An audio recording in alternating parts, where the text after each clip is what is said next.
যেমন রেজিনগরের লোকটা ধমকাতো, এখন আর ধমকায় না।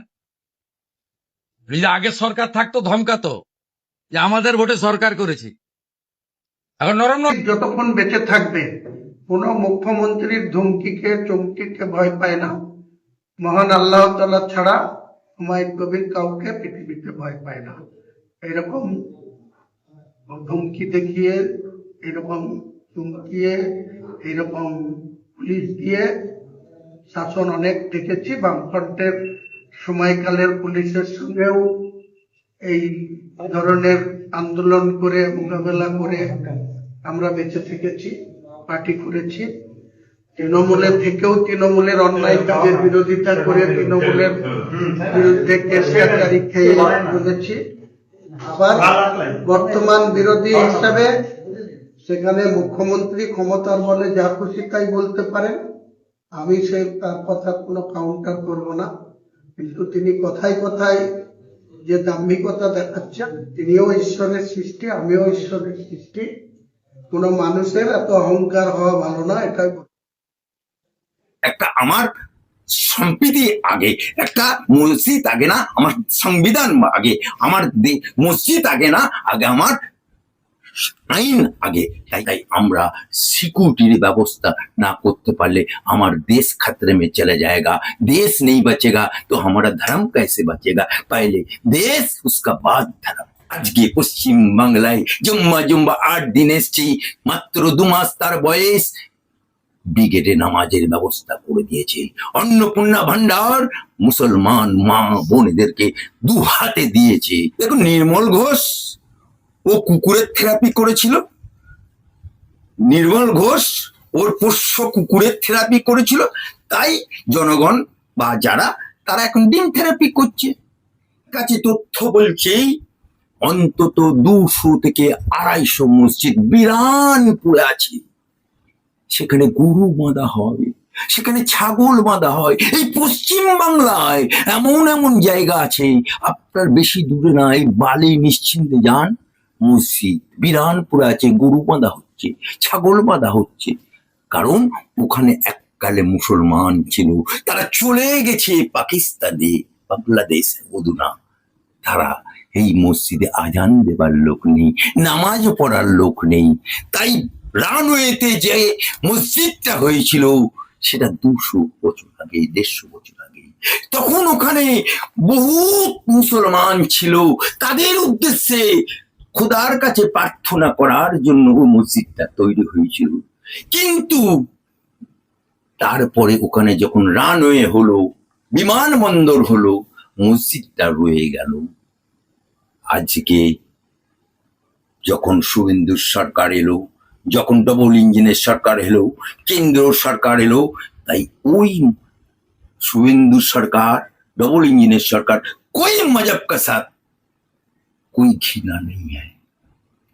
शुभेंदु सरकार, डबल इंजन सरकार মুসলমানদেরকে সংবিধান অনুযায়ী তার ধর্ম সারা পালন করবে, হিন্দুরা তাদের ধর্ম পালন করবে, নিষ্ঠার সাথে পালন করবে। যারা বলেছিল বিজেপি ক্ষমতায় এলে পাকিস্তান পাঠিয়ে দেবে, বিজেপি ক্ষমতায় এলে তোমাদেরকে আজান দিয়া বন্ধ করে দেবে, বিজেপি ক্ষমতায় এলে মুসলমানদের কিছু কথা করবে, আজকে তাদের উদ্দেশ্যে বলছি, বিজেপি কেন্দ্রে 14 কত বছর হয়ে গেল, 3টে টার্ম। আজকে পশ্চিম বাংলায় জুম্মা জুম্মা 8 দিন এসছি, মাত্র 2 মাস তার বয়স, ব্রিগেডে নামাজের ব্যবস্থা করে দিয়েছে। অন্নপূর্ণা ভান্ডার মুসলমান মা বোনেদেরকে 2 হাতে দিয়েছে। আজকে দেশের স্বার্থে, নিরাপত্তার স্বার্থে, সংবিধানের স্বার্থে, বৃহত্তর স্বার্থে ক্ষুদ্রতম স্বার্থ ত্যাগ করতে হবে আমাদেরকে। কারণ ইসলাম বলছে ত্যাগ করো, ত্যাগ করলে আর আখেরাতের ভালো হবে। কিন্তু কিছু মুসলমান, কিছু দাদাগিরি, কিছু পার্টি এটাকে নিয়ে রুটি শিখতে যাচ্ছে। তাই মুসলমানদেরকে বলছি, দেশের স্বার্থ আগে, সংবিধানের স্বার্থ আগে, আইনের স্বার্থ আগে।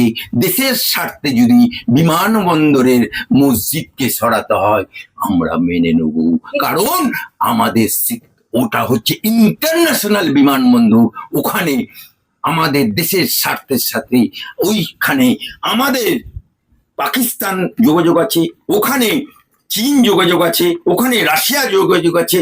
তাই যে কোনো মুহূর্তে বহিঃশত্রু আক্রমণ হতে পারে। তাই আমরা সিকিউরিটির ব্যবস্থা না করতে পারলে আমার देश खतरे में चला जाएगा। देश नहीं बचेगा तो हमारा धर्म कैसे बचेगा? पहले देश उसका बाद धर्म। দেখুন সিদ্দিকুল্লাহ চৌধুরী একটা বাতিল ব্যাকা তহসিল, ওর কথায় একটা মুসলমানও শুনে না, ওর কথায় ওর জামাই ছাড়া আর কেউ নেই। সিদ্দিকুল্লাহ চৌধুরী এখন মুসলমান থেকে খারিজ হিসেব মতো, কারণ সিদ্দিকুল্লাহ চৌধুরী মুসলমানের সাথে গাদ্দারি করেছে। সিদ্দিকুল্লাহ চৌধুরী তৃণমূলের কাছে নিজের আখের গোছানোর জন্য উনি লাল আলো নীল আলো লোভে উনি নিজের ছাড়া কাউকে বোঝে না। তাই উনার কথায় একটা কোনো মুসলমান ডাকলেও যাবে না আর হাঁকলেও যাবে না। মুসলমানরা বুঝে গেছে বিজেপি সাম্প্রদায়িক না, মুসলমানরা বুঝে গেছে ওই একটা মসজিদ আগে না, আগে আমার দেশ আগে, একটা মসজিদ আগে না, একটা আমার সম্প্রীতি আগে, একটা মসজিদ আগে না, আমার সংবিধান আগে, আমার মসজিদ আগে না, আগে আমার আইন আগে। তাই আইনের খেলা যুদ্ধ করতে গেলে, আইনের লড়াই করতে গেলে ও জৈসা কর্ম ঐসা ভোগতনা হোগা। দেখুন নির্মল ঘোষ ও কুকুরের থেরাপি করেছিল, নির্মল ঘোষ ওর পোষ্য কুকুরের থেরাপি করেছিল, তাই জনগণ বা যারা তারা এখন ডিম থেরাপি করছে। এরপরে নির্মল ঘোষেরও থেরাপি হবে, ইন্তেজার করুন। এখন ট্রেলার চলছে, পিকচার বাকি হ্যায়। দেখুন লায়েক আলী হোক আর বৃন্দাবন पाल हो, कानून सबसे ऊपर है। और आज हमारा चालू हो गया गुंडा दमन। আমার যে সনাতনী ভাইটা খুন হয়েছিল সেটাকে কেন্দ্র করে, আর যেহেতু মুসলমান মেয়ে হয়েছিল, ধর্ষিত হয়েছিল, এটাকে নিয়ে সিপিএম নামক লাল পার্টির লোকেরা এটাকে নিয়ে সবসময় ওরা নাচনে কোদনে হেলেন গরম তাওয়াতে রুটি সেঁকতে যায়। এটা হচ্ছে সিপিএম এর ধর্ম, এটা হচ্ছে ওদের এটা নিয়ম। তাই ওরা মুসলমানদেরকে আগে করে দেয়। সিপিএম আজ পর্যন্ত দেখেছেন বিমান বোস আগের লড়াইয়ে মরেছে? দেখেছেন সুজন চক্রবর্তী মরেছে? দেখেছেন সুজন চক্রবর্তীর লড়াইয়ে ওরা মুসলমানদেরকে লাল ঝান্ডা কাড়ে ফুকার বলে আগে দিয়ে দেয়, মর তো মর, মুসলমান মর। তাই লায়েক আলী মরেছে তো তৃণমূলের কি এসে গেছে? ওই বড় জোর একটা দুটো বিকাশ রঞ্জনের মতো উকিল কোর্টে দাঁড়াবে, কিছুদিন হুক্কা হুয়া করবে, তারপরে সব চুপচাপ হয়ে যাবে।